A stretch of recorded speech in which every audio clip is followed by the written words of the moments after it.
Coming to you live from Nairobi, Kenya, this is the Weekend Edition. I'm yours truly, Stanley Nyaringita. The sign language interpretation is Catherine Simaloi. Quite a lot lined up just for you, but first to the highlights. Tonight, abduction spree. Tanzanian editor Maria Sarungi Tsehai allegedly abducted in Nairobi. Also tonight, Cabinet Secretary Justin Muturi now dares to resign if the government does not explain who abducted his son 6 months ago. Let us now discuss this issue. We must find a solution.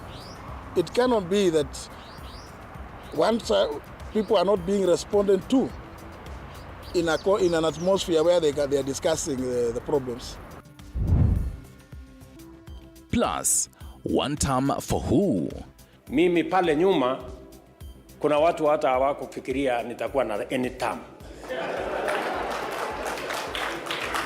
So Mungu ni nani? President Ruto now criticizes those calling him a one-term president. And Busia County only got 3 A grades in the 2024 KCSE exams. Thank you for choosing us. This is a TV47 Weekend Edition. Families of the 4 men from Kitengela who went missing in December last year are still yet to reconnect with their kin more than 2 weeks later. Our reporter Sheila Chelangat highlights the plight of the 4 families who are calling for the immediate release of their kin. This as human rights defending organizations are calling for the resignation of the Police Inspector General and the Interior Minister for the failure to explain the 4's whereabouts. It is the pain of a child that only a parent can understand. A moment too heavy for Kalani Mwema's aunt. He was last seen alive on the evening of December 15th, 2024. Since then, not a word from him, disappeared without a trace. Kama ni kwenda kotini, afadhali ukesi. Kwa maana sahi hakuna kesi, hakuna simu, haumuoni. Anything hakuna chochote kinatokea kwa hiyo mtoto. The last 25 days have been a living hell for them, and all their efforts to find answers on Mwema's whereabouts have proven futile. So mali tumefika serikali, tumeshindwa sasa tutafanya nini, tutaanzia wapi na tutamalizia wapi? Afadhali mtu kukufa bila kupoteza mtu akiwa hai. Afadhali hata kama kijana alikosea namna gani, si mtoto anakosa tu na anasemewa. Similarly, families of Martin Ziuko Mwau and Justice Mutumwa are in agony. Their kin too was last seen on the 15th of December last year. Because he's not in police station, he's not in prison, he's not in hospital. Namba zishazimwa, hajaipiga simu akasema mali yuko mpaka wa leo. In their quest to find their kin, some of these families have been summoned by the DCI to record their statements on this matter. Meanwhile, the police maintain that they have no information on where the 4 men are. We want to know where they are. We don't want to know who did not abduct them. We want to know who abducted them. So we are telling Kanja, if you can't do your job, please step aside. 25 days on, and it still remains a mystery on who abducted the 4 and why. These families can only hope that the 4 will be produced in court as per the orders by the court to IG Douglas Kanja for their production in court. In Ngong, the family of Bernard Kavuli held a Thanksgiving service days after his release. Sheila Chelangat for TV47. Thank you, Sheila Chelangat, for that. And still in the whole spirit of matters abductions, now yet another foreign national had been kidnapped on Kenyan soil. Maria Sarungi Tsehai, Tanzania's media personality, as well as a key critic of Samia Suluhu's government, has been allegedly kidnapped today, Sunday at Chaka area in Kilimani, Nairobi. So according to the Law Society of Kenya, Faith Odhiambo, she has noted on her X post, and I quote, Maria Tsehai has been released and is safe for now. The unfortunate ordeal she has endured paints a worrying picture of the state of our country's human rights context. End of quote. So this comes barely hours after rights group Amnesty Kenya, together with Tanzanian opposition leader, that is Tundu Lissu, raised the alarm of her kidnapping. As you can see on his post, Amnesty claimed that the rights defender was kidnapped by 3 armed men in a Black Noah from Chaka Place, Kilimani, Nairobi, Kenya, at around 3:15 p.m. today. So according to this 26-second amateur footage, which we're going to be showing you, that was recorded during the alleged abduction, shows the brand of vehicle that Amnesty Kenya had mentioned, which is a black Toyota Noah van.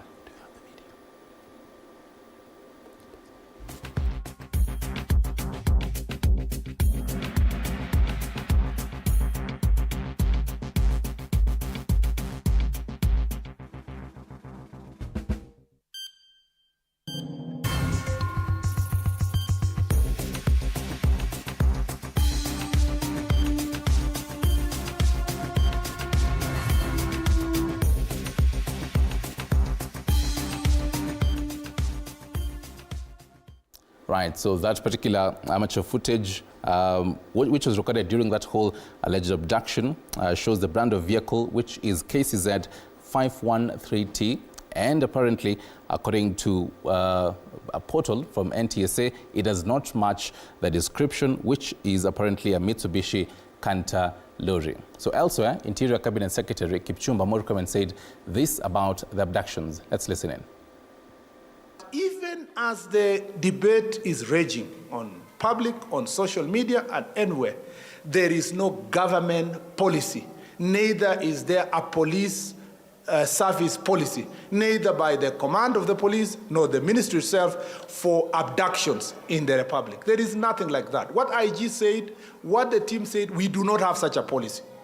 Our National Police Service is a police service of law and order, and we will expend every resource that is before us to make sure that we apprehend criminals and we make sure that our country is a country that lives in law and order. And IG, just to say this, because of the context of what I've told you, even the discussion we have here of misuse of the computers and social media and digital space. Thank God we have a cyber laws in this country. And it is very clear. If disorder moved from manual, because we moved from being manual to becoming digital, and if the criminals and people with bad behavior have moved from being manual to the digital space, I want to tell them. And still in matters of abductions, Public Service Cabinet Secretary, that is Justin Muturi, has warned of decisive action if the government fails to address ongoing abductions and extrajudicial activities. He shared the emotional toll on his family after his son's abduction in June 2024 and urged officials to stop insensitive chest thumping and take real action. As Mike Kagongo reports, the Directorate of Criminal Investigations, that is DCI, has confirmed that Muturi's son's abduction case remains active. The DCI has invited Muturi and others with information to come forward. In an attack on the administration he works for, Public Service Cabinet Secretary Justin Muturi bemoaned the recent spate of kidnappings that targeted young Kenyans. Muturi attacked President William Ruto-led government, calling for an end to the unrest, expressing his dismay at the disappearance of his son in June when anti-government demonstrations were at the peak. Let us now discuss this issue. We must find a solution. It cannot be that once people are not being responded to in an atmosphere where they are discussing the problems. We must find what the problems is and try to come up with solutions. Muturi highlighted the impact of these instances by sharing the emotional agony his family went through when his son vanished, pleading with government officials to put an end to what he described as a chest dumping situation. Something, a forum where Kenyans can be able to come and express themselves. We avoid this situation of chest thumping. Let those Because many of those who have been abducted have stories to tell. Let us give them an opportunity to explain so that Kenyans will know what it is that is bedeviling the country. The CS, however, threatened to take decisive action if his demands are not met, raising queries regarding his recent relationship with his boss, President William Ruto. Sources close to TV47 indicate that Muturi's misery began when he was heckled in Embu County, before he was forced to shelve reading President William Ruto's message in a funeral. I'm not aware of any forces that have been formed to abduct Kenyans, because that would be an illegality. And government cannot be the one abducting its people. It is for that reason that I think we need to discuss it openly. The CS disclosed that his son was kidnapped and no explanations were given, even though he was a senior member of the National Security Council during his time as Attorney General. The security sector has said that they are not involved in the abductions, but interestingly, they have failed to stop them, as they are happening in full public glare. The president has equally said that he would want to see the abductions end. Kenyans want to know how many of our youths have been taken in since the abduction started. And after his statement, the Directorate of Criminal Investigations, DCI, Sunday evening, confirmed that the abduction case involving Muturi's son is still active before them, inviting the CS and any other person to share more information on the incident. In a statement, the DCI said it affirms its steadfast commitment to ensuring that all abduction cases are thoroughly investigated and the culprits brought to book. His statement coming in response to growing outrage about the increase in kidnappings and unexplained fatalities from opposition leaders, human rights organizations and civil society organizations. Mike Kagwango, TV47. Nairobi. All right, thank you, Mike, for that. President William Ruto has criticized those terming him a one-term president. Speaking in Nairobi during a church service, the president said many did not even think he would clinch the presidency when he decided to vie for the country's top job, and that no one should count him out yet. Speaking at a church service at the United Pentecostal Church of Kenya in Dagoretti North on Sunday, President Ruto said for now his focus is delivering on his promise to Kenyans and not seeking re-election. Kuna watu wanaongea mambo ya 1 term, 2 terms, 3 terms. Mimi nataka niwaambie, mimi pale nyuma kuna watu hata hawakufikiria nitakuwa na any term. So Mungu ni nani? Si ndio? So mimi nimefurahi sana kwamba Mungu amenipatia nafasi hii niwe kiongozi wa Kenya. Mimi ambaye nilikuwa mtu mdogo, sijulikani, familia yangu haijulikani, kutoka mahali kidogo, I am a very proud president of the Republic of Kenya. President Ruto's sentiments comes at a time a section of politicians have been insisting that the president is going nowhere amidst calls for an alternative in 2027. Kuna kazi Mungu amenipatia nifanye Kenya hii, na nitafanya. Yes. God has given me an opportunity to lead this nation and an assignment to transform Kenya. And I have every intention to make sure that we transform our nation. Kapsaret Member of Parliament Oscar Sudi has been in the forefront saying the president is going nowhere after the 2027 polls. When mtapakazi, much is given, much is expected. So your pressure, because we know you're a performer. We've seen you in the Ministry of Agriculture, we've seen you in the Ministry of Education. So we cannot afford to be divided by tribal politics in Nairobi. Mbona sisi wa Kristo tumekuwa mpaka kanisani hapa ndio tunatukanana tunafanya. Mwaka wa 2025 tunaambia Mungu hiyo hatufanyi. Na lazima tuheshimu venye Bishop amesema, Mheshimiwa Rais. Yeye ndio baba yetu. Tunasikia wengine wakiongea. Hiyo ni maoni yao. Sisi tuko kwa broad based government 100%. Ingekuwa ni hizo siku enzi zingine, leo tungekuwa tunakupangia kesho. Leo tungekuwa tumekaa mahali na chairman tunakupangia. The president and the leaders accompanying him further defended the broad-based government, which they termed as the solution to Kenya's problems. I want to tell Your Excellency that as long as you are with God and you are with Baba, I don't think you'll be one-term president. Mheshimiwa Rais, usitake kupendwa sana na kila mtu. Hata sisi wenyewe hatupendani. Unanipata? Na unasema ukitaka kupendwa zaidi, enda uuze ice cream. Na wewe uliamua kuenda kukua nini? Rais. Sio kila mtu atakupenda. Watu wengine wakiongea juu ya ODM, wajua wewe ni founder member. So mtu asitoe kwamba ODM itafanya hii yote. Kama alikuja baada yako, ajue wewe pia uko na say ya penye ODM itaenda. Ruto asked the church and Kenyans of goodwill to pray for former Prime Minister Raila Odinga, who is running for the post of the African Union Commission chairperson, saying the post will raise Kenya's international profile. The national government will set aside 4 billion shillings in the next financial year to improve road network within Nairobi city, President William Ruto also announced. He said that he will soon officially commission the Northern Collector Tunnel that will bring 140,000 metric tons of additional water to Nairobi estates, among other promises for the city.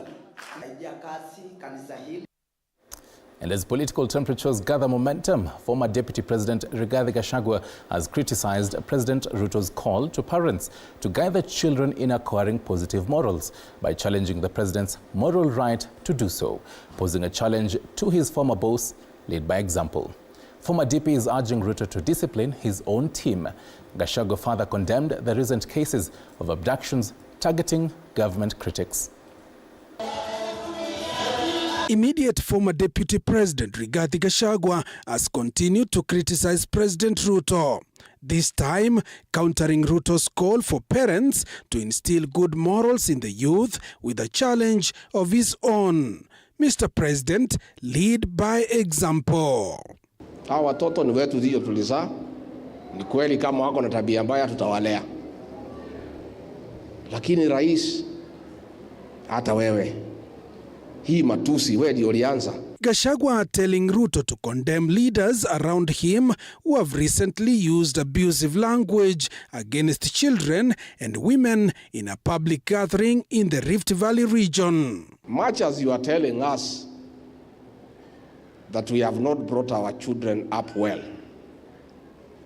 before you remove the speck in our eye, remove the log in yours.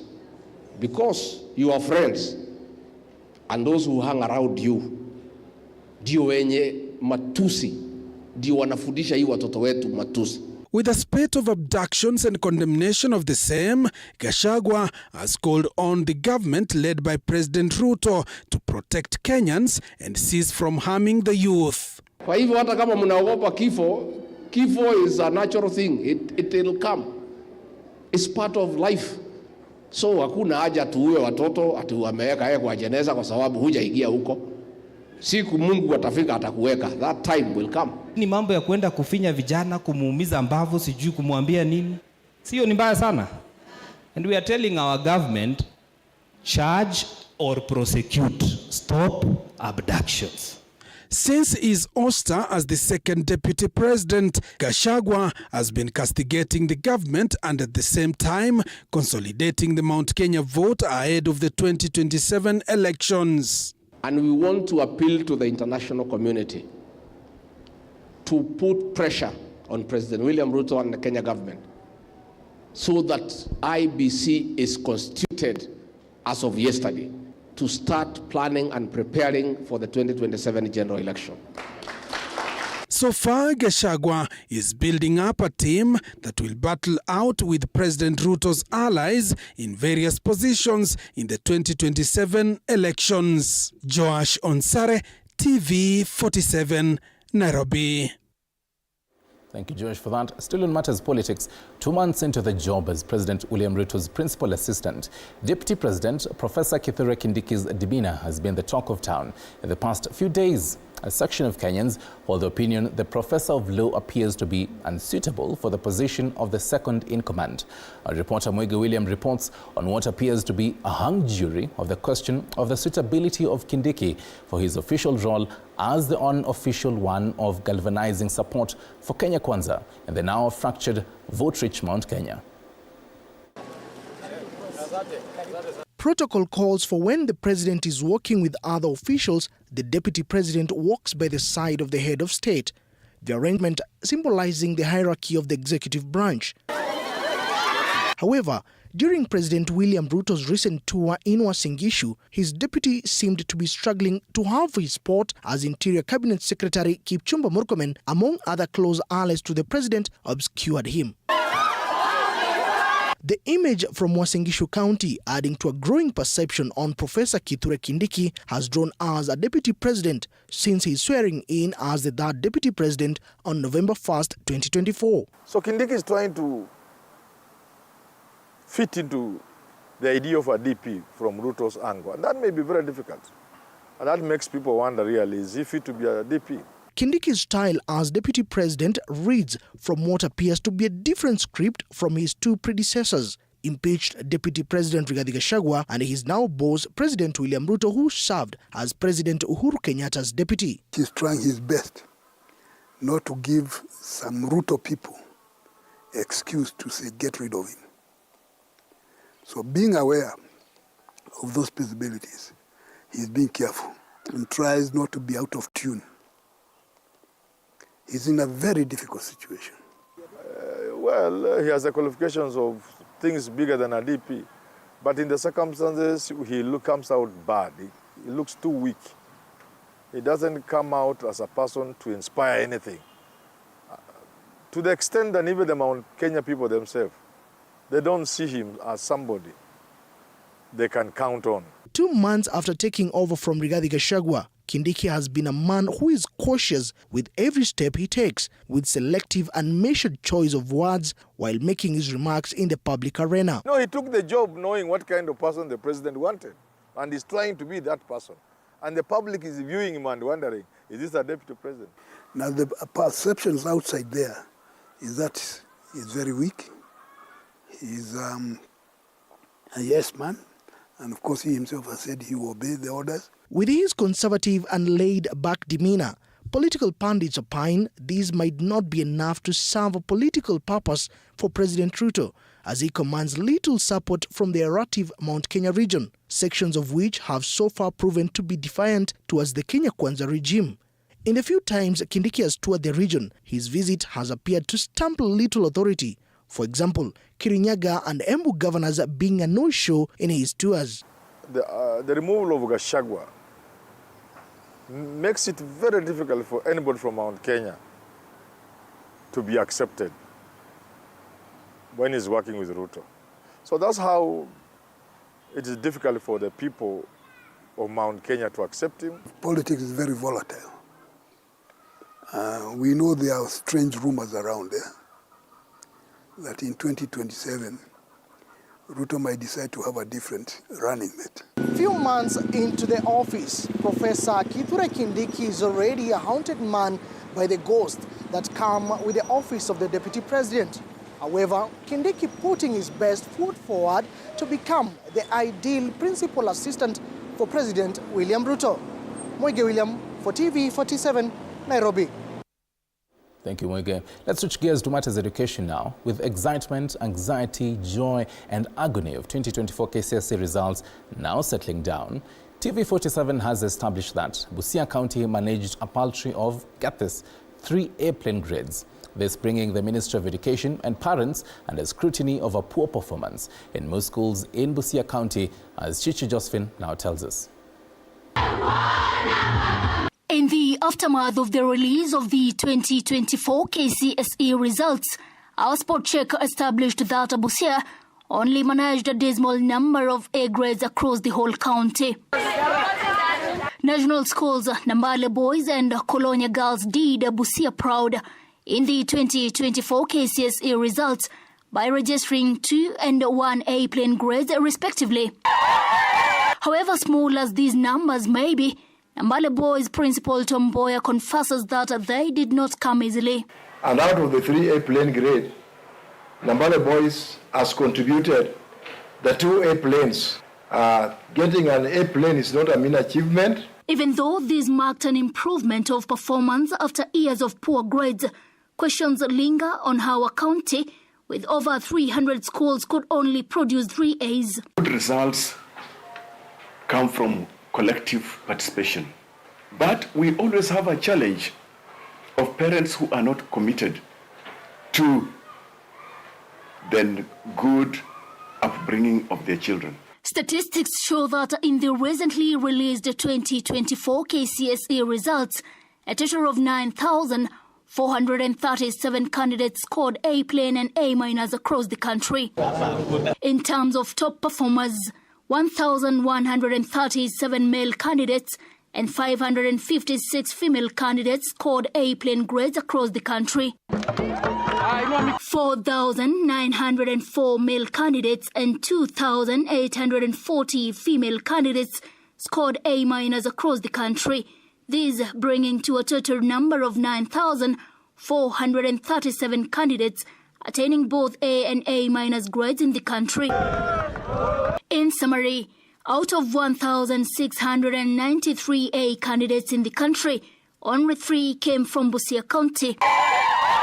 This shocking reality has brought the Ministry of Education and parents under scrutiny over poor performance in most schools in Busia County. Parents who don't care bring up children who also don't care, and they end up not caring about the institution. Poor planning of schools' capitation is among challenges cited that hinder institutions' proper preparations for examinations.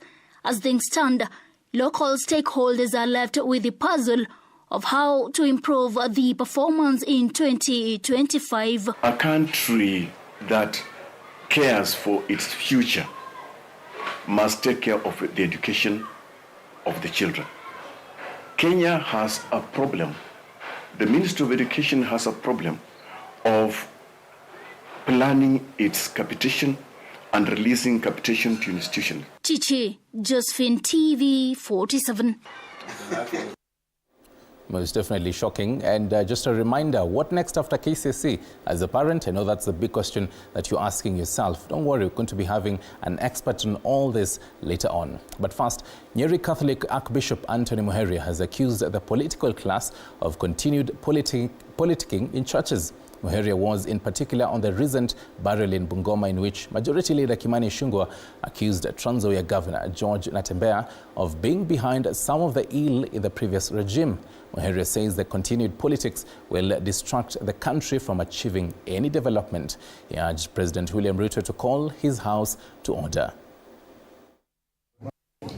We are embarrassed and appalled that the display we've seen in the recent days, and also say the recent months in our country, especially from our leaders, what is being paraded before us, which is a total lack of public decorum, a total lack of respect, that from what we believed was a respectful society, our African society, we are now being shown and displayed before us a competition of lack of decorum, lack of respect. Is there no moral demands for our leaders? We have seen trading of insults.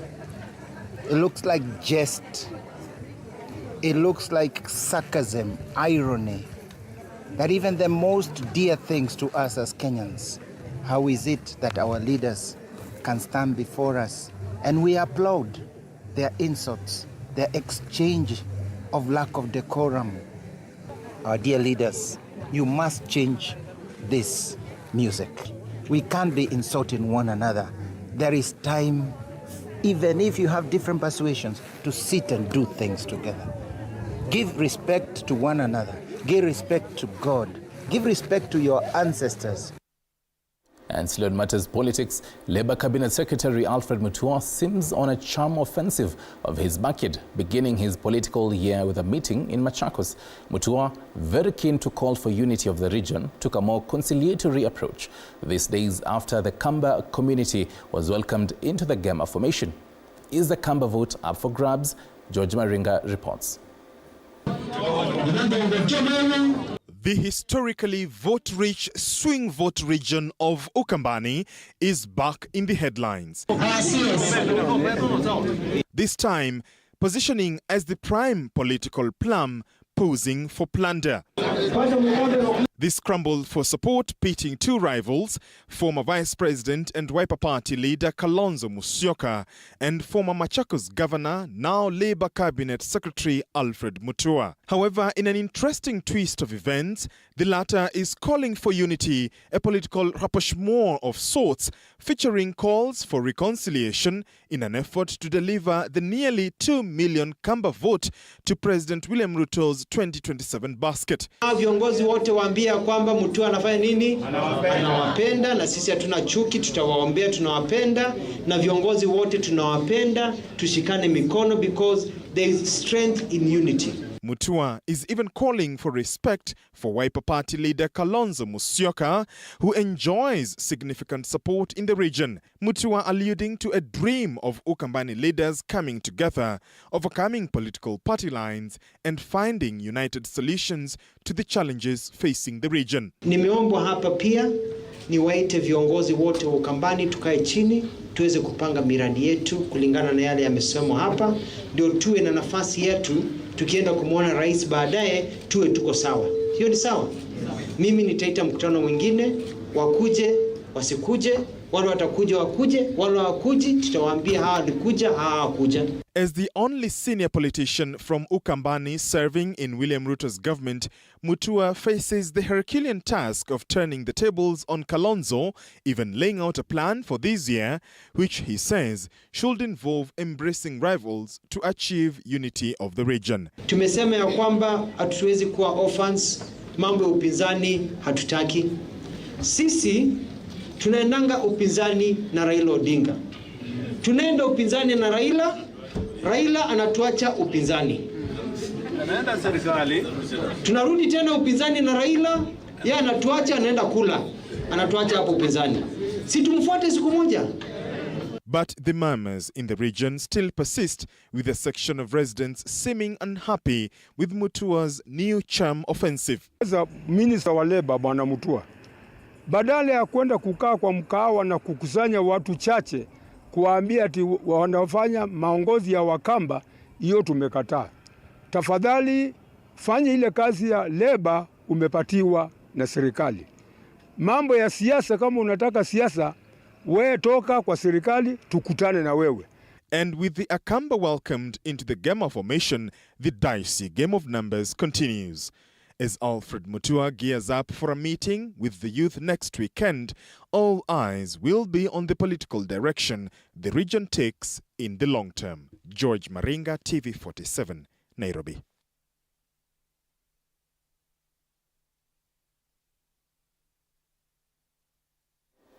It's definitely time for a short break. 31 minutes past the top of the hour. Quite a lot coming your way, including what is the cost of education as a parent? You're wondering, how much do I need to take my child, my son or daughter, to school? Also, what next after KCSE? You're also asking all these questions. We'll be giving you most of these answers right here to Weekend Edition. Don't go too far.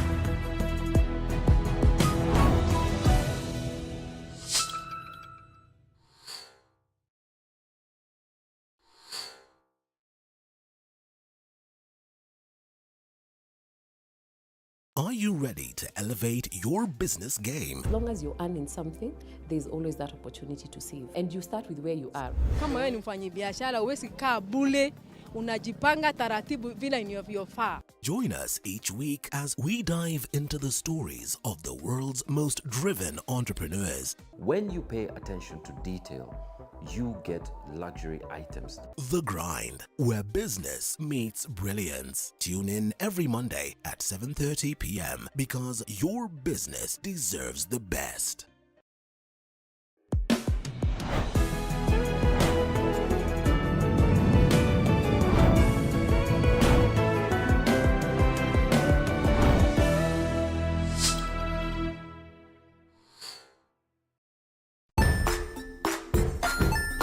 Hey there friends, welcome to Kids on the Block, where fun and imagination come alive.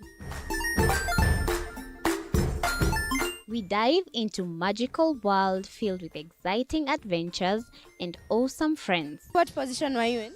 I was number 2. What position were you? Number 1. He decided to cross the bridge by his house and look for food on the other side. We're going to do half cup of chocolate chips. And the other one, we're going to do half cup of the blueberries. So, grab your imagination hats and get ready to explore with us. Join us every Saturday at 9 a.m. for new friends, amazing stories, and tons of laughter.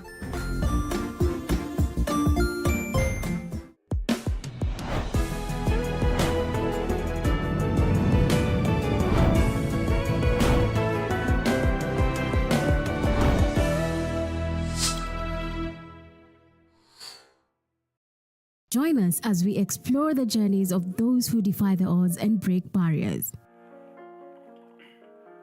We dive deep into the stories of triumph. Sometimes when parenting a child with a special need or whatever disability, family life becomes a bit complicated and you may end up raising the child on your own. Here, we inspire. I have a farm which one we showcase with other dyslexic youths and autism, how to farm. Motivate. It's never easy, but what we do, the best thing is to work with another parent who has an elder child than yours. And break through the barriers one story at a time. Push your boundaries beyond the limit. Saturdays at 8 p.m.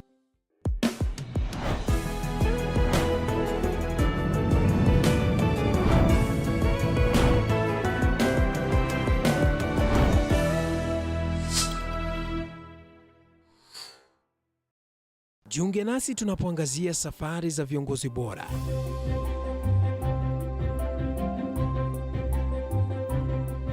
Kutoka kwa ushindi mkubwa hadi masomo magumu. Wakati wetu kwamba wasichana si wa kusoma, ni wa kuolewa, ng'ombe ipatikane.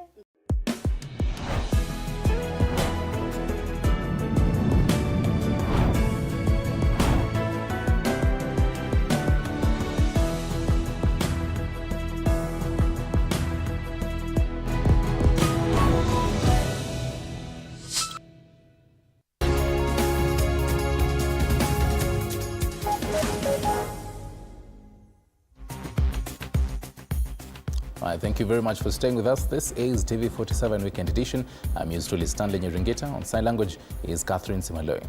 There was drama at Kiemanyeki village, Mwea East constituency, after irate locals attempted to lynch what they thought to be abductors out to get a local business person. However, the alleged abductors were said to be plainclothes officers out to effect an arrest that was thwarted in a dramatic fashion. Our reporter Willie Dennis Njiru paints this picture for us.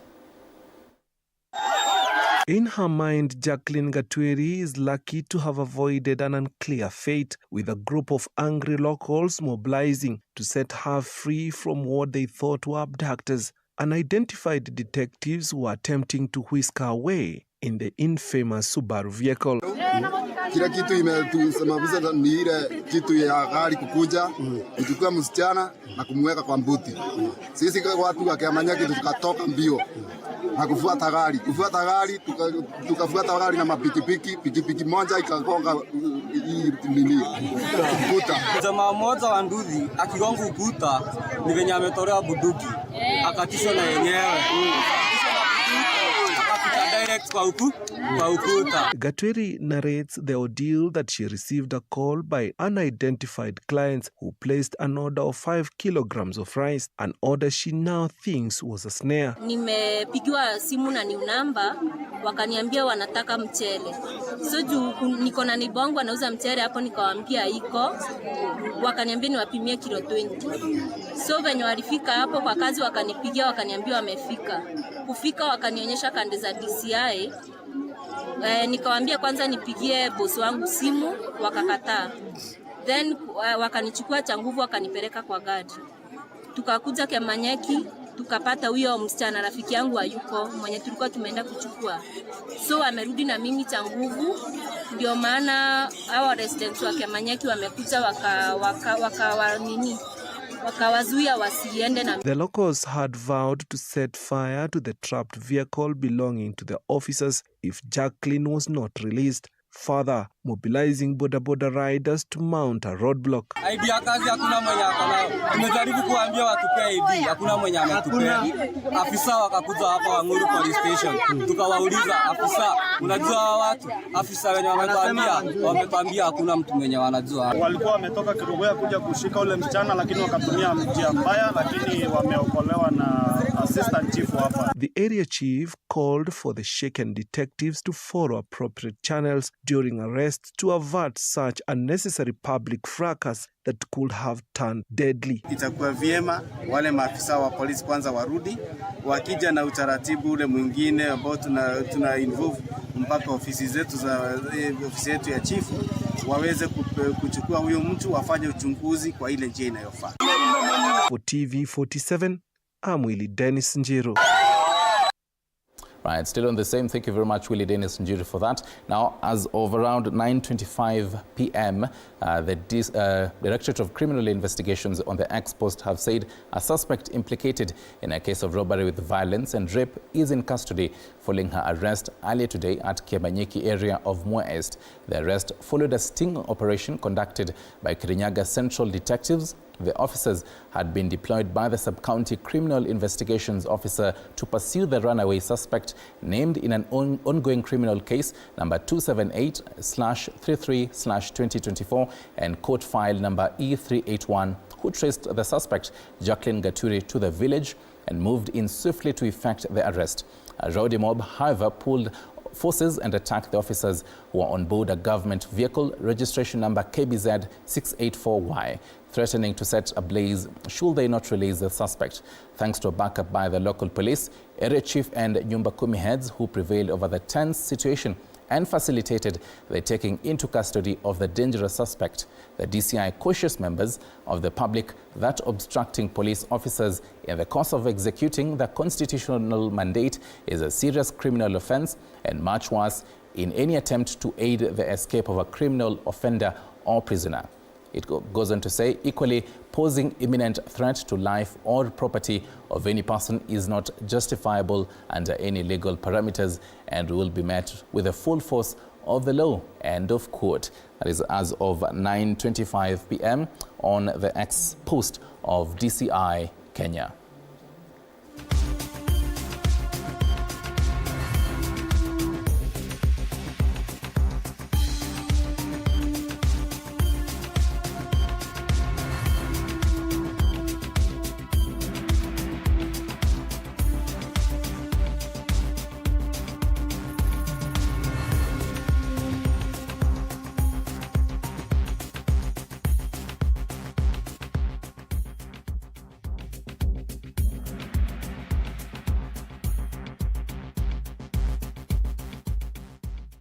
Moving on, the Ministry of Health has cautioned the public from the use of vapes, tobacco pouches and electric cigarettes, citing tobacco use as the primary cause of the rise of several types of cancer in Kenya. Additionally, due to public concern over the Chinese spreading virus, human metapneumovirus, the Public Health Principal Secretary, Mary Modhoni, has confirmed that there are no HMPV cases in Kenya, as Anastasia Mukabi reports.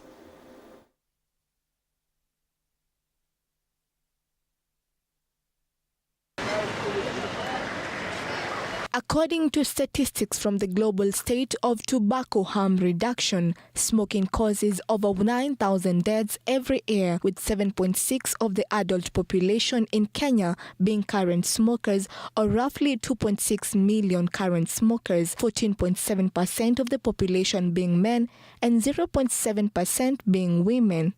The Ministry of Health is currently facing a new challenge as the nation continues to fight the issue: the rapid increase of nicotine and emerging tobacco products such as nicotine pouches, vape pens, and electronic cigarettes, a trend that is causing a rise in patients suffering from cancer and terminal illnesses. Unakuta nikivuta sasa inatoa moshi, haujui imetengenezwa aje.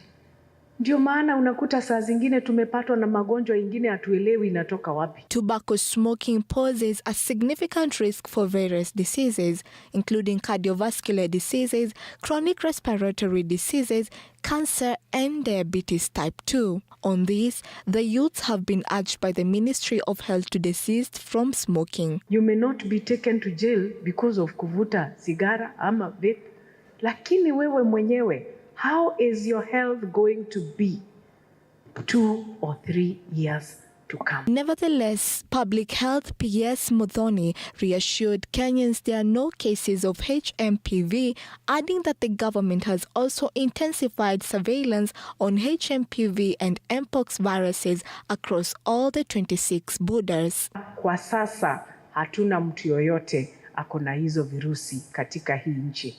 We have a heightened surveillance to ensure hakuna watu wanaingia katika nchi yetu kama wako wagonjwa. Leaders countrywide continue to spread the SHA gospel in a bid to get more citizens to register and acquire medical services through the Social Health Authority. Anastasia Mkabi, TV47, Nairobi. Right, to some amazing news that will make you smile. Esther Wangare from Boimani in the Old Rock constituency with the odds to emerge victorious in the 2024 KCSE examinations by scoring B- at St. Lucie High School, Igoji, Meru County. This is why Wangare lost her sight at the age of 10, and that totally changed her normal day-to-day activities as she had to adapt to the new form. After getting 334 marks at her KCPE exams, the family, which lives in poverty, tried to find her a good secondary school that will suit her. But weeks after school resumed, her mother almost gave up because of the difficulties in raising the required school fees. Ndero County Woman Representative Faith Gitau intervened and sponsored her 4 years in secondary school.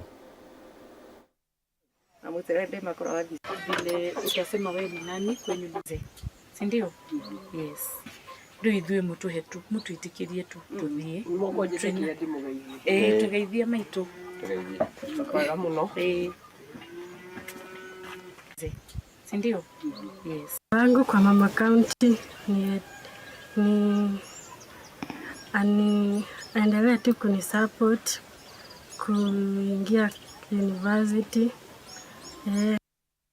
Congratulations to her. So viewers, did you know that crickets, despite being disliked by many for their noise, especially at night, have significant protein benefits, not only for chickens, but also as food for humans? Yes. In this report by reporter Quinto Wafula, pastoral communities in Laikipia, Isiolo, Samburu, and Marsabit counties have now embraced cricket farming as an alternative to traditional livestock farming, which historically has been a source of conflict. Take a look. For many years, communities in this region have been known for livestock farming. Today, a new kind of farming has emerged in this area. Beyond rearing cattle and goats, they have now embraced cricket farming. Matokeo ya nyuma ya hii crickets ambayo tuko nazo za hizi, hata tumejua kulelea na kupea pia chakula, hata tumejua kufuga, kwa hiyo tutaendelea kujua mengi. Through this, we have seen that it's possible for communities to take up this new livelihood venture of an insect-based value chain. The project, which initially involved only a few participants, has now expanded to include 34 groups across these 4 counties under the Be Eat the Locust project, the program which now aims to train 1,000 farmers nationwide. Because we are dealing with about 34 groups, each group could do small quantities at a time. but it is important to have these quantities consolidated together so that you can have aggregated quantities that can make economic sense. Initially, the community was hesitant to engage in cricket farming as they did not see its value. To them, crickets were nothing but noisy and disgusting insects. However, stakeholders are now working towards utilizing crickets as a sustainable source of chicken feed, a move that aims to reduce poultry farming costs. Kama hizo protein yenye mnatuelezea, maybe hizo cricket farming kama itakuwa ni the cheapest alternative source of protein incorporate kwa chakula, maybe hiyo chicken farming ingekuwa easy for the farmers. In addition to serving as chicken feed, crickets are also a nutritious food source for humans, rich in proteins, becoming a unique weapon in the fight against malnutrition in the region. The whole process of cricket rearing. Cricket farming is also cost-effective, requiring relatively minimal space and water, making it ideal for residents in arid areas. Lakini sasa tutaenda tu, utaweza kosa kukula saizi, lakini mahali tutaenda itafika mahali tutakula, kwa sababu huwezi kula ikiwa ni venye tu, huwezi kula ikiwa direct unaona hivi, lakini ikisiagwa utajua ni nini, kwa sababu hizo machakula zingine tunakulanga hatujui ni nini iko ndani. Stakeholders have pledged their commitment to supporting this farming practice, ensuring that those who embrace it reap benefits and improve their livelihoods. We are looking to support the county governments, and on a more national level, we are looking at putting in place a biopesticide policy or a policy of control of pests, where it will be preferred for you to use biopesticides as opposed to chemical pesticides. Kinto Wafula for TV47. Right, thank you. So parents are still grappling with the effects of taking their sons and daughters back to school. But do you know how much some of them are required to part with, or not? Tonight, we will be breaking down to you what you need to know, according to a spot check from different retail shops in the country.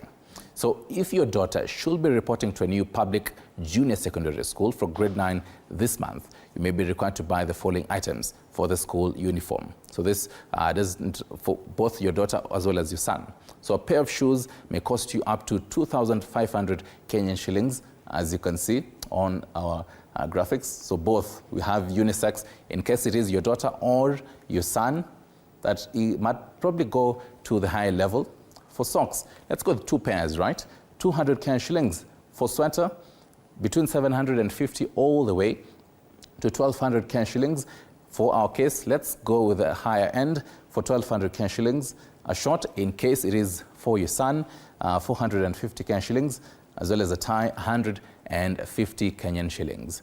Let's also see what you may require to purchase in case you're taking your child to a public junior secondary school for grade 9. A tunic, this is the dress for your daughter, 650 Kenyan shillings. A PE kit, 850, between 850 to 1,200 Kenyan shillings. Let's go with 1,200 Kenyan shillings for our case. And finally, a school bag, 1,000 Kenyan shillings. So as a parent, this is the amount of money you may require to buy to have just for the uniform. 7,350 Kenyan shillings. So now that you have bought the uniform for your daughter or your son, let us see how much you may spend on stationery to purchase a geometrical set worth 380 Kenyan shillings. There you have it. You may also require to buy 12 exercise books, which may have you spend 1,700 Kenyan shillings. Also, a log table for 600 Kenyan shillings. Just for the stationery for grade 9, 2,680 if you're taking your child to public school. So hypothetically, if the government has disbursed the approved learning materials to the school your daughter or your son is in, you may require to purchase complementary curriculum support materials for English and Swahili. If you will be purchasing these 3 set books titled The Last Laugh, Becca's Misfortunes and Other Stories, as well as a Swahili set book, Mjio Matarajio, you'll be parting about 1,230 Kenyan shillings, and we'll be taking a look at that. The total amount of money you may be parting with to take your daughter or son to grade 9 in a junior secondary school will total to about 12,010. So note that these requirements may vary in different public junior secondary schools across the country. So meanwhile, the government is required to disburse about 15,042 Kenyan shillings as capitation. However, if your daughter or son will be going to a private school for her grade 9 studies, he or she may require the following stationery. Let's take a look at the stationery for the private schools. First off, and remember this is quite a long list, so have your calculators as well with us. An ink pen or a gel pen, preferably blue for some schools, would have you buy, rather spend 600 Kenyan shillings for the ink pen, as well as a gel pen for 1,510. For the pencil, about 12 pieces, that should last your child for the whole term, 600 Kenyan shillings. Rubber, 25 Kenyan shillings. A sharpener, 10 shillings. Clear 30 centimeter ruler for 50 shillings. A punched sleeved pocket for 100 sleeves, that should be 2,000 Kenyan shillings. Other items for your child going to a private school: a pair of child-friendly scissors should be 170 Kenyan shillings in different retail shops in the country. Colored pencils, 24 pieces of them, 735 Kenyan shillings. 2 glue sticks, which is about 40 grams, and depending on the school that you're taking your child, they may require you to buy certain brands, so you can also be keen on that. These prices may vary. 600 Kenyan shillings, as well as assorted stick note pads. This requirements as well, 76 millimeters by 76 millimeters. In our case, your child might probably need 3 pieces, so that might have you spend 570 Kenyan shillings. Let's also see what your child may require on matters stationery. A padlock as a key holder, all of them 600 Kenyan shillings. A clear geometrical set for 380 Kenyan shillings, as well as a Good News Bible for 1,110 Kenyan shillings, and an Oxford Advanced Students Dictionary for 1,868 Kenyan shillings. He or she might also require more books when reporting. These are the list of some of these books. Kamusi Sanifu ya Kiswahili, Tuki, the 4th edition, 1,183 Kenyan shillings. A comprehensive primary school atlas for 2,599 Kenyan shillings. Yes, I know what you're thinking. This could just probably have you spend 2,600 Kenyan shillings. And then a scientific calculator. These requirements, some private schools might be keen on that. The 2nd edition, 1,799 Kenyan shillings, which might translate to 1,800. As well as a NEC 4-figure elementary mathematical table, which will have you spend 600 Kenyan shillings. So a total of all of this that you may be spending just for the stationery, as well as the books, if you're taking your child to a private school for junior secondary for grade 9, is this: 17,759 Kenyan shillings. Remember, this particular price is an example of what we could share with you. Some schools will have probably a higher or a lower list of this, so this is a rough figure. But the school fees for private school in Kenya varies between 30,000 to all the way to 100,000, depending on the school. So let us break down what you may have to spend for your son who will be joining grade 4 this month as well. So they probably just need the last laugh, which I had told you, including on for both public school as well as a private school. They may need those books, Mjio Matarajio, as well as which is about 300 shillings. So for these 3 books, you will be spending 1,230. Now this is the school fees I was talking about, 30,000 all the way to 100,000 Kenyan shillings. And here are some of the parents we spoke to. Changamoto ni kuwa kwamba wazazi mpaka sasa kwa hali yao ya kifedha si nzuri. Lakini hivyo ninashukuru wanazidi kujitahidi. Na 844 kama vile inavyoendelea kwa sasa, wale wako kwa sasa, bado pia changamoto ziko. Wazazi pia fedha hawana kwa sasa, lakini nashukuru wanajikakamua na kununua vitabu. Mahali niko hapa sasa, wazazi ambao wanakuja kwa bookshop sana ni wazazi wa grade 9 ambapo wanajaribu kununua vitabu hapa na pale. Changamoto ni kuwa vitabu vinakuja leo, kesho wanaambiwa wabadilishe vingine, lakini tunashukuru kuwa kwamba serikali tayari wameanza kurelease vitabu. Mimi ni mzazi, niko na mtoto form 2 na mwingine ameenda form 4.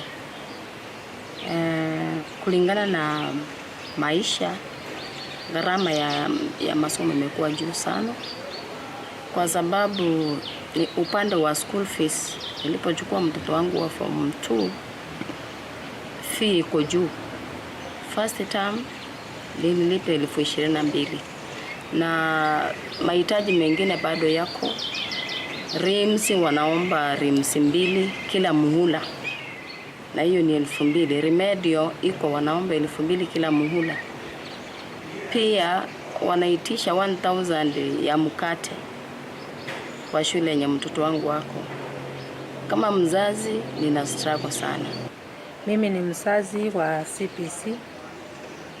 Kusema kweli, CPC imekuwa ni gharama kubwa sana, kwa sababu watoto wanatumwa vitu ambao sometimes wengine hatuna. Tunagharamika kutafuta, wanatumwa mayai, wanatumwa kuku, wanatumwa vitu mingi sana, na hatuna njia ya kupata hiyo vitu. Vitabu tunanunua, materials tunanunua. Tunaomba serikali tusaidie ipunguze vitu, sababu si watoto wa CPC tuko nao peke yao, tuko na watoto wengine shuleni.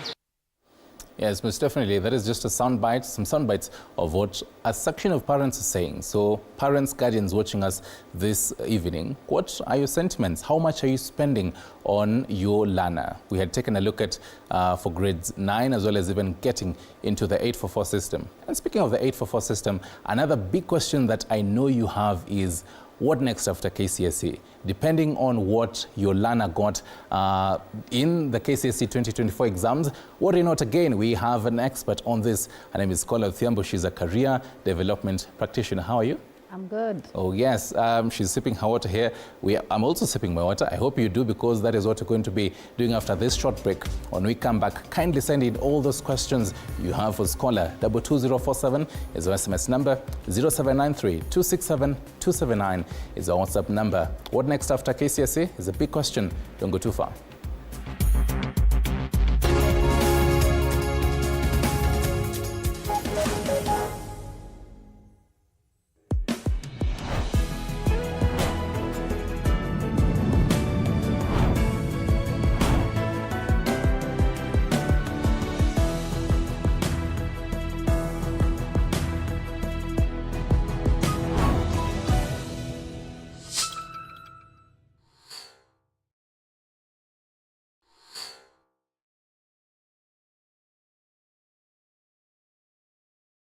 Are you ready to elevate your business game? As long as you're earning something, there's always that opportunity to save. And you start with where you are. Kama wewe ni mfanyabiashara, huwezi kaa bure, unajipanga taratibu vile inavyofaa. Join us each week as we dive into the stories of the world's most driven entrepreneurs. When you pay attention to detail, you get luxury items.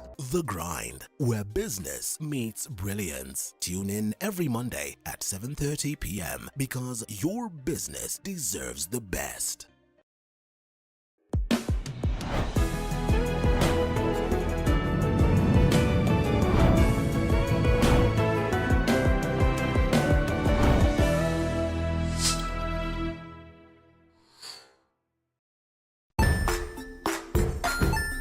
Hey there, friends. Welcome to Kids on the Block, where fun and imagination come alive. We dive into magical world filled with exciting adventures and awesome friends. What position were you in? I was number 2. What position were you? Number 1. He decided to cross the bridge by his house and look for food on the other side.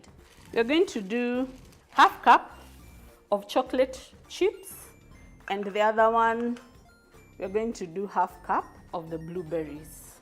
So, grab your imagination hats and get ready to explore with us. Join us every Saturday at 9 a.m. for new friends, amazing stories, and tons of laughter.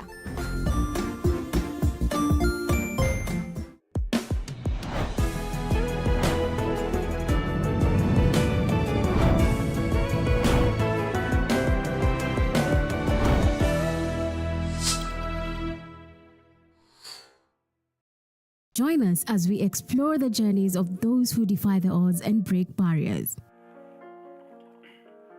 We dive deep into the stories of triumph. Sometimes when parenting a child with a special need or whatever disability, family life becomes a bit complicated and you may end up raising the child on your own. Here, we inspire. I have a farm which one we showcase with other dyslexic youths and autism, how to farm. Motivate. It's never easy, but what we do, the best thing is to work with another parent who has an elder child than yours. And break through the barriers one story at a time. Push your boundaries beyond the limit. Saturdays at 8 p.m.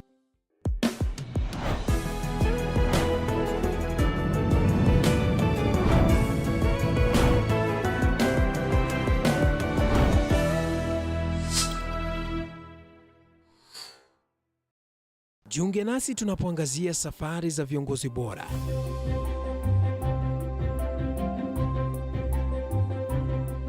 Kutoka kwa ushindi mkubwa hadi masomo magumu. Wakati wetu kwamba wasichana si wa kusoma, ni wa kuolewa, ng'ombe ipatikane, wazazi wakuwe watajiri. Tunashughulikia yote.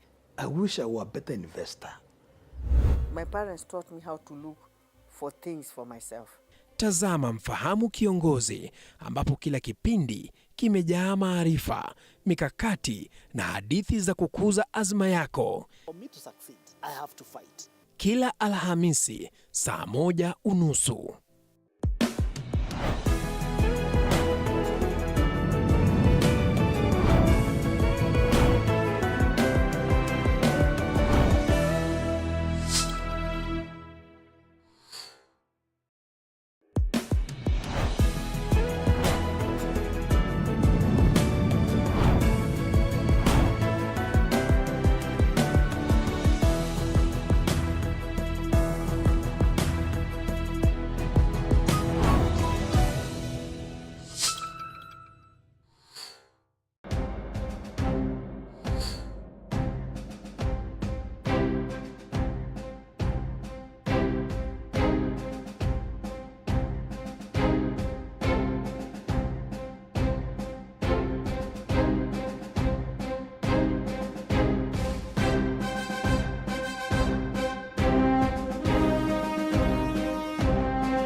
Welcome back. Catherine Simaloi and I are back. I'm yours truly, Stanley Nyaringita. On Thursday, last week, the KCSE results were announced by the Cabinet Secretary of Education, that is Julius Ogamba.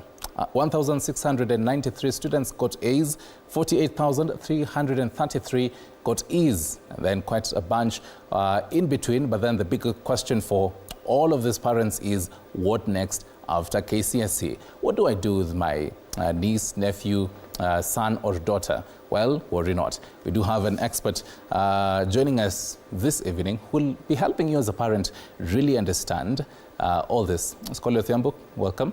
Thank you. Kindly tell us who you are, and then first of all, what are your thoughts about this year's results? I know you've seen quite a bunch of them. All right, like you mentioned my name, I'm a career development practitioner and also the secretary of CDAC, that is Career Development Association of Kenya. Yes, we also the results having come just after the festive season, and everyone was wondering, wow, they are here. And looking at just an analysis in regards to just the figures you have read, and allow me to just concentrate on the ones that were wanting, the 48,000 that you've just mentioned. This is actually an increase out of what we had last year. Last year we had an increase of 30,000 E's. So that's an almost 18,000 increase. So you can actually see the shocking is not just on the parents, but it's also on the students and the whole teaching fraternity as a whole, because the A's have reduced and the E's have increased. Yes, we only have 2 years before we phase out the 844 system. And that keeps asking, where is the economy going to? Where is the education system going to? Yes, we're all excited about the grade 9. So next year, like now, we are going to be having a different conversations, because now we'll be having the grade 9 as candidates. But just looking at the results that have just come, what next? And sorry on this, and sorry to cut you short, the fact that you went deep on the E's as well, and one would ask, I mean, how does one overcome this, particular kind of grades? Because as parents and guardians, you often hear this a lot. What do I do with this learner, the fact that he or she got this kind of grades? One of the things we advise as career development practitioners is to allow you not let the grades define you. Okay. But start defining what are your interests, what are your passions, what are your talents, what are your gifts, and in general, who are you? Okay. Right before you get to choose your career, because it starts from who you are before you get to what you do. Okay. So the moment you identify that, one, you're a human being, number two, you're sober, number two, these are your weaknesses, these are your strengths. Right. You do a SWOT analysis. Then from there, it's very easy from there to be able to gauge what you have. The results are just a tip of the iceberg, just because it's the part of the education system. But that should actually not define everything around your life, because that was a span of 4 years. Yes. But in that particular 4 years, that was just one exam that helps define you. So just don't concentrate on defining everything around you. And I'm also talking to parents, because those are the others that are, you see the other day, a daughter who just rested because she got a D. It was very sad, because the influence was, the beating came from the dad. That means the parent was very disappointed. What about the disappointment that person who sat for the exam? So those are the ones who are wondering, what next? And in the 4 years, this question crops up a lot. Yes. For these learners, unataka kufanya nini? What do you want to do? What do you want to be after Form 4? So for parents as well as guardians, this whole conversation about the career development, when should it start maturely, really? It should actually start at the age of 7.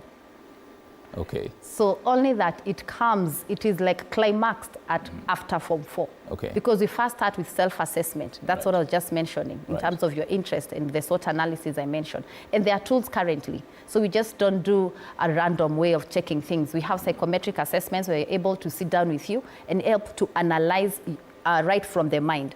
Very simple questions, and help you the same way we do surveys or interviews. You're able to actually do exams or interviews that are actually quite intelligent. Then after that, to help you to explore what kind of from who you are to what are the positions, what are the skills that you have, what jobs can you be able to explore. At age 7? Yes. But I mean, after that would mean for parent and guardian, you will be hearing a lot of changes from this learner. I remember, I think when I was 7, I wanted to be a veterinary doctor. I'm not that right now. Because everything has changed. But you can imagine if you started that because you saw so many cows. So you can imagine, since seeing the cows that time, and you kept going to the agricultural show and continue being a veterinary doctor, how with the kind of expertise, because your mind is growing. So it all depends on the exposure. So that is exploration. And we allow them to explore. Changing is agreeable, because even personality changes, your value system changes, and even interest gets to change. Then after that is good to decide, which is now what people are asking, what is it, what next? So we're able to help you decide your particular career path. At what age do you decide? That now decisions continue coming in with time, because you see there are stages of each particular, and that is why you can see in terms of skills and talent, we have people who are really progressing right from the age of 10 and even playing international cups right now. So that is part of exploration. So that continues forming their journey. So by the time they reach now in terms of the education system, Form 4, they're already wondering what next. But they busy explode their talents, they busy explode their gifts. So what now they want is to have a clarity on their educational pathway. Okay. And that once they've been able to attest and see all these things that are able to pass, it gets easier. Then the last one is actually to create a plan. Because you have to know what is it that, where is it that you're going. You create a vision 2030. So you start being first year, or your grades, what is it that your grades have had. So if you got an E, like those particular students, do they go back and repeat? And if you do not repeat, what next for you? Which institutions can you be able to apply? Right. Definitely they're not qualified for the university. And that is where I was going, because is there a possibility of being over-ambitious with this vision board that you have? You informed 3 and you're saying, you know what, Dad and Mom, I want to be a doctor. But then looking at the kind of grades maybe one has at that time, one might be too over-ambitious. True, and that is why COOPs ideally changed how they get to place people. Okay. So they place you and they let you choose and go to their portal after your results. Before, it used to be before. Right. That is before 2003. It used to be used to go and register and apply before the results. Then after the results come, you get the paradigm shift. But right now the system has changed. So you can only apply for the institutions after you get your results, once the portal is open. And some parents even don't even know that the portal has been open. So what next? Look out for when the portal is open, because that is also another next. Okay. Some we've seen them miss getting to think that they actually logged in and applied in the portal when they were in school. Right. And that is not the case, including for A students and even the C+ students, or even the ones who are low, because not only are they able to apply for university, they're also able to apply for TVET. That is Technical Vocational Education in Training. Yeah. And that's right from the national polytechnics. And the only ones they cannot apply for is for the vocational training centers. But for the TTCs, they're able to apply, TTIs, and also for the national polytechnics, that's when they're able to be placed by COOPs. Right. So what next is it for them? They're able to see what, in terms of your strengths, in terms of your career, right now they're going to be home for quite a while. Yes. So they're able to do job shadowing. According to the Ministry of Labor, right from the age of 12, there are small tasks you can be able to be given. Okay. So you can see there is a progression. You start from 7, at the age of 12, able to go to a law firm. See, this is what happens around the law, at the law, because I want to be a lawyer. You become learned friends. Learned friends need to be smart and in suits, not like in my kitenge. In my kitenge, you're not going to code. Well, it depends on the day of the week, though. Exactly. Yeah. But they get to get the etiquette. If they want to be in the medic field, they have to be in their white coats. So they're able to see what is it that happens around that particular environment. By the time they are plugging into that career, they are going there knowing what is expected of them. By the time they are going to school, it gets easier, because we are having so many people change their education pathway or their career pathway in first year. Yes, yes. And if they continue with it in second year and become depressed, they start getting into drugs and substance abuse. By the time they are second years and third year, it's actually a plus. And some even go and say, Malim, I don't know why I'm doing this course. It's very frequent. But if they got it right from the time they were in KCSE and when they were getting to apply for their courses, you save not only money, but you also save energy and they also save time.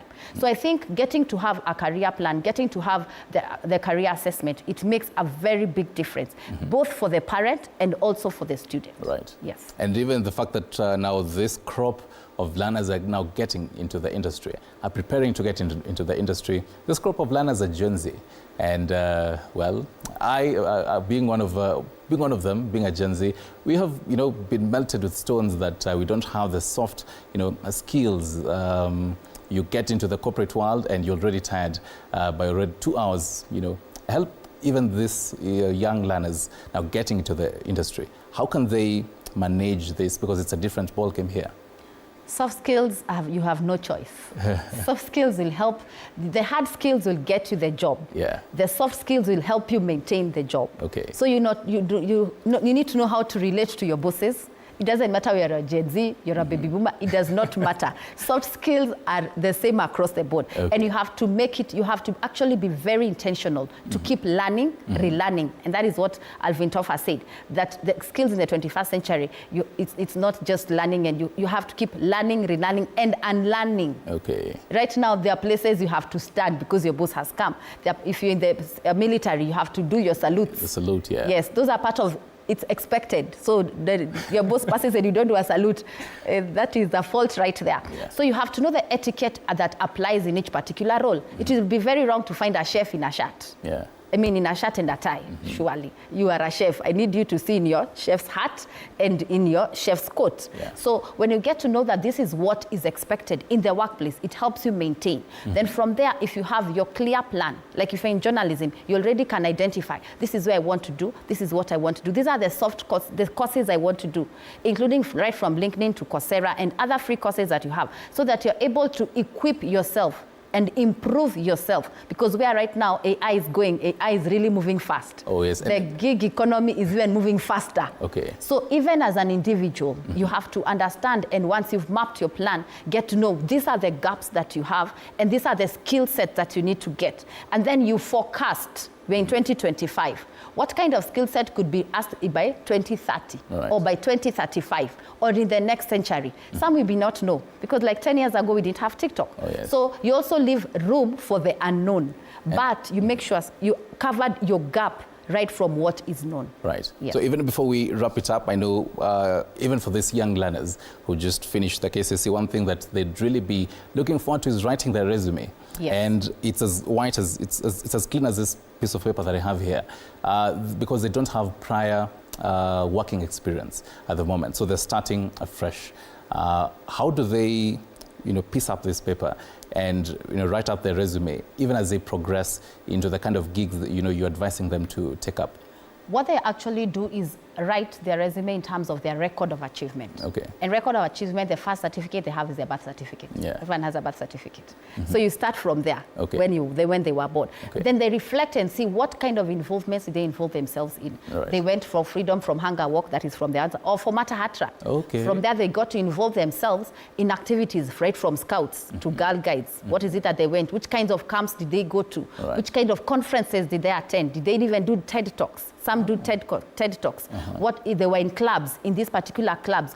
Did they win medals? Did they go for music festivals? What skills did they acquire? So they're able to come and say that these are the skills they've been able to acquire, right from team building, critical writing skills, all those things, critical thinking.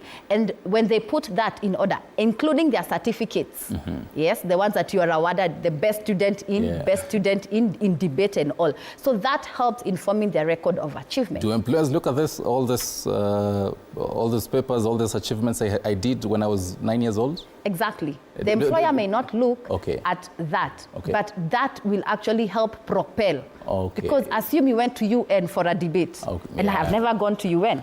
So I may actually stand better chances because it shows my exposure is actually higher. Yeah. So they should not take those things just for granted. Right. And they should actually be able to document that. And that is why the CBC has introduced the portfolio of evidence, the POE. And the same has also now been traversed to the TVETs, because people do so much, but they do not document. Right. So that helps, because that is where you acquire the soft skills. Okay. This is where you acquire the team building and all Right. these other one or two soft skills. Okay. Yes. Well, I'm going to look at the camera in front of you and talk to a parent, a guardian who is stressed about marketable courses. What do I do with my child, nephew, niece, son or daughter after today? Help them tonight. All right. One of the things I'll tell parents is that let your children live their dreams. Don't let them live your dreams through them. Don't live your dreams through them. Allow them to create a career plan. And the other thing is create for them the opportunities that they need to thrive. Again, do not condemn. Some say I want to be a YouTuber, I want to be a TikToker. Explore, because they could be the creative industry. Yeah. And one of the things you need to do is to support. You've supported them right from when they were kindergarten to Form 4. So keep supporting their next step. Their next step is actually their greatest potential. And I'll actually quote what Steve Harvey says, where he says that I'm a product of circumstances, and I'm not just a product of circumstances, but a product of decisions. You are an influencer in their lives. Some do it for their parents. So propel them to make the right decisions so that their career path is brighter and it's greater. At the end of the day, you'll be the greatest beneficiary when they succeed. Most definitely. Thank you very much, Scholar Thiambo, for giving us these wise words. Right now, though, from Matters Education and asking what next? What next right now? Let's get sporty.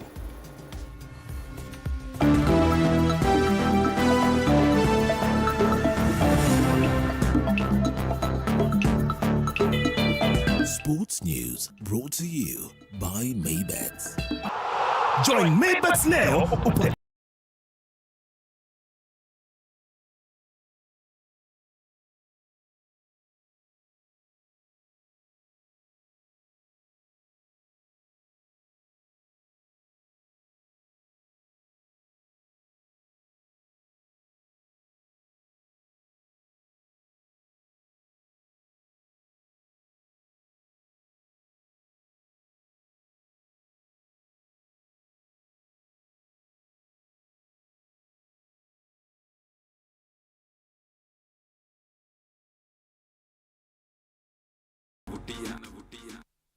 Right, we start off from the tennis courts. Kenya's highest-ranked tennis player, Angelo Kutoi, settled for second place in the W35 Nairobi tournament after losing 2-0 to Joanna Haaland of Chinese Taipei. The youngster got blown out 6-1 in the first set, but came back rejuvenated in the second set.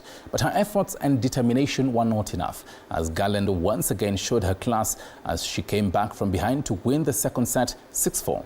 Garland received a cash prize of 387,000 Kenyan shillings, while Kutoi was awarded 232 Kenyan shillings. However, despite the loss, the African champion was appreciated by the home crowd for her outstanding effort. This comes just after she won the doubles on Saturday, even alongside her Burundian colleague Sada Nahimana.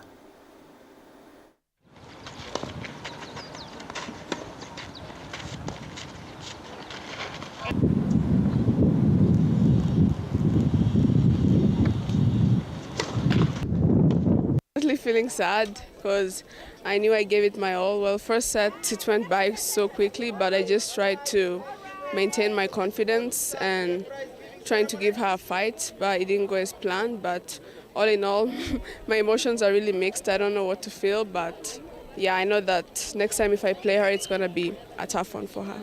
This is a very special win for me because today was an incredibly tough match. Not only is Angela a fantastic player, but the crowd was getting behind her, and I managed to hold my nerve, stay focused, and I'm very proud of myself coming through this match today.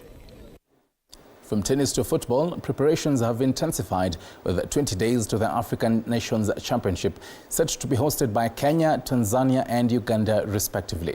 While addressing the press this afternoon, Sports Cabinet Secretary Salim Vuria stated that all is set as the host stadiums, Nyayo and Moi Sports Centre, are in the final stages of preparations.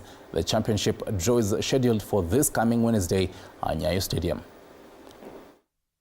I know we have had months and months of preparation for the championship that is going to take place in February. And therefore, I want to announce to Kenyans that Kenya, Uganda, and Tanzania are ready to host the championship in the month of February.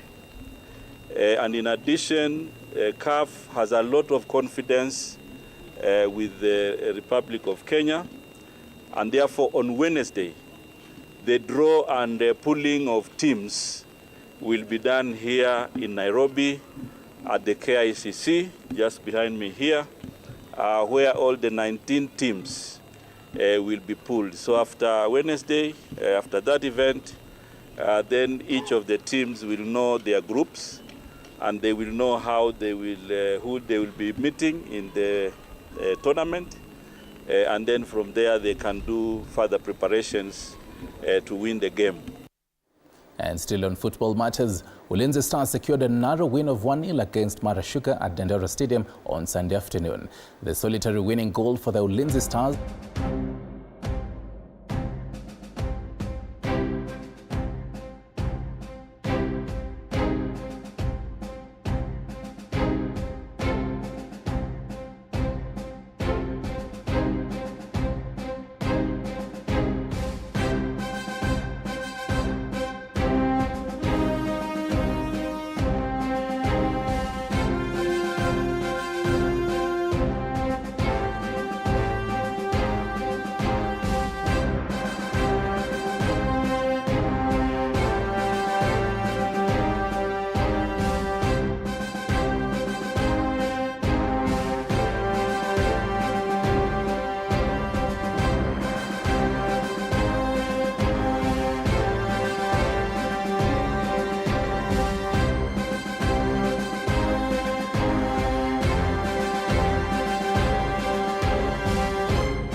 by Maybets.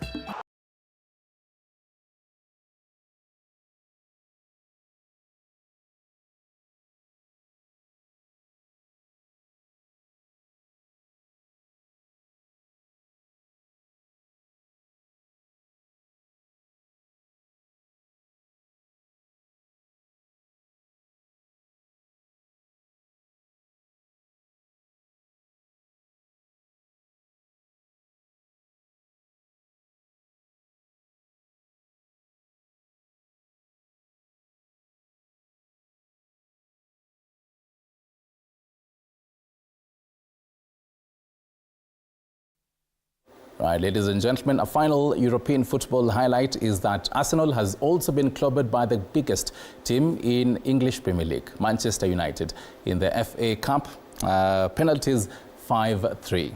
It will be a great week for Manchester United fans. On behalf of everyone who has made the weekend edition a beautiful production, Asante Sana, have yourself an amazing day. Goodbye.